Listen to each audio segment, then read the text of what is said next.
Hi,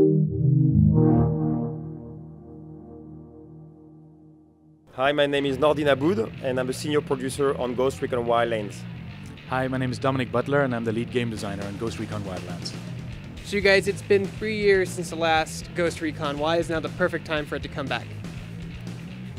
Well, it's something the team has been working on. Once we finished the last Ghost Recon, the team sat down together, looked at the pros and cons. We knew there was things we could improve on in the game, and so we looked to make the game fully open. For the first time, Ghost Recon goes open with Wildlands, and it's something we're really excited about. So what were some of the challenges when taking a game like the Ghost Recon series and making it completely open world? You know, it's the key here is staying true to the roots of the franchise. You know, I've worked on previous Ghost Recons, and the key for us was to be able to do something that is new and at the same time falls in line with what he had.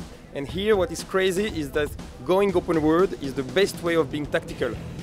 The key thing here is being open world gives you the possibility of choosing your weapons, but also your vehicles, your time of the day, the locations where you're attacking.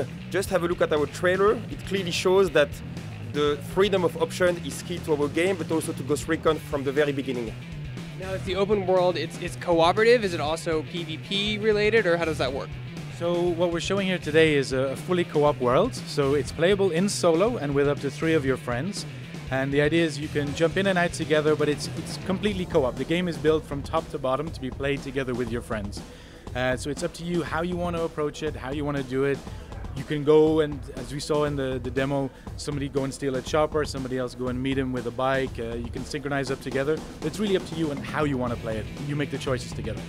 Can you talk about some of the environments and vehicles to be able to use in this game? So yeah, for Ghost Recon Wildlands, we wanted to really try to bring Bolivia to life. It's a really beautiful country, and so we sent a team for 2 weeks to Bolivia to go meet local officials, botanists, everything we could to really try to make sure we recreate the world as authentically as possible. As such, we've got 9 regions, each with their own ecosystems, all supported with multiple game approaches, lots of choice for the player, and it's something we think it's going to be great. And for the vehicles, we have motorbikes, we have cars, we have helicopters. So all the array of the things that you find in real life to go from one spot to the other as fast as possible. What are some of the things you guys learned from past Ghost Recon games that you're applying to Wildlands? I think the key, and really that was the obsession from the team from the very beginning, is to stay true to the roots and stay tactical. And I think clearly the team, and you know, on this project there's many people working on, all the guys who worked on the previous games, they were always like wondering how to push the boundaries of the tactical. And clearly here, all of a sudden, with the power of the new consoles, all those things we couldn't do in the past were possible. And it's clearly what we learned is use all the knowledge that we had before and apply it to this massive world. And that's it. And I think as well, it's that open world, that multiple options for approach, that lets the player really write their own story. And that's what's important for us in this game. What are some of the things that past Ghost Recon fans will see in this game that they've never seen in any Ghost Recon game before? I mean, as far as I know, Ghost Recon has never been open world.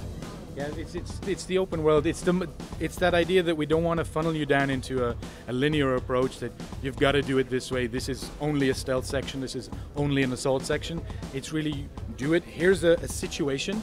Here's an objective. Figure it out. Go do it as you want to do it. Are you guys going to have different loadouts and abilities for each different ghost in this game? On this specifically at this stage, since we have so many things to show, we are not showing those things, but just have in mind what we used to do up to now with, for instance, Gunsmith in GRFS. So what is sure is that when you're a spec op, a special force guy on the field, you have lots of choices you do on the gear you're using, and yes, we have things in mind for the future. What's the one thing you're looking forward to most about people experiencing with your game?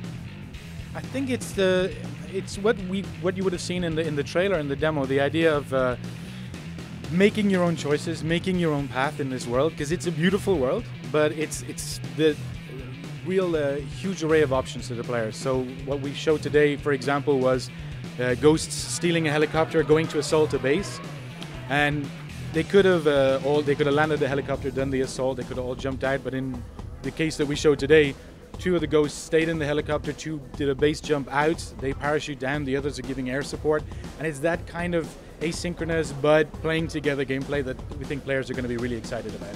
And right now we have a trailer, so of course we show some stuff, but we'd like the people to actually put their hands on it. And one example, for instance, having a co-op in an open world, and with the possibility of having the 4 guys go where they want on the map, this is crazy. As soon as you've tried it, I mean, you never want to go back, you just want to play any military shooter that way. I can't wait for that. And last question is, you guys mentioned how the world changes around you based on your actions. Can you go into detail about that? Well, what we can say today is that we have a world that has living, breathing systems in it. So it's not just based on player action. Of course, the player affects the world by their choices, by their actions. But we have real civilians going about their life. We've got faction warfare going on, and it's something the player is going to get to play with. It's a big toy, a big landscape to just enjoy. When can people play Ghost Recon Wildlands? One thing is sure is that as soon as we're ready, we'll be out. But with the gigantic world we are right now, we still have lots of stuff in store. So check out the news from Ubisoft and from Ghost Recon, and you'll be the first to know.